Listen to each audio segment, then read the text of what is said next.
Naimbag nga aldaw, yan ang Ilocano na magandang araw sa Tagalog. Ngayon, tuturuan ko kayo ng mga basic words in Ilocano. Simulan natin sa pagbibilang mula 1 hanggang 10.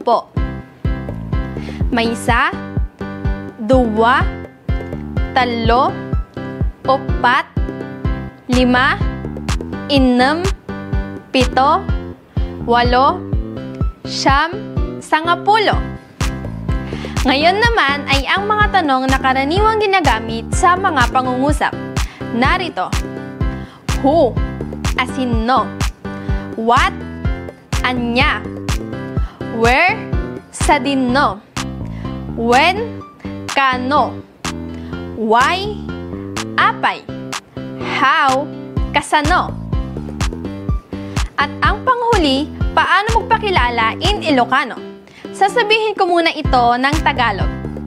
Ako si Christine T. Velasco, 21 taong gulang.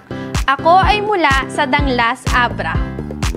Ang Ilocano naman nito ay Siak ni Christine T. Velasco ag tawunak iti 20 ket maysa. Naggapuwak ijay Danglas, Abra. Sa pila kumata ada na sursuruyo iti insurok. Agyaman na kada kayo. Sana may natutunan kayo sa mga itinuro ko. Maraming salamat po.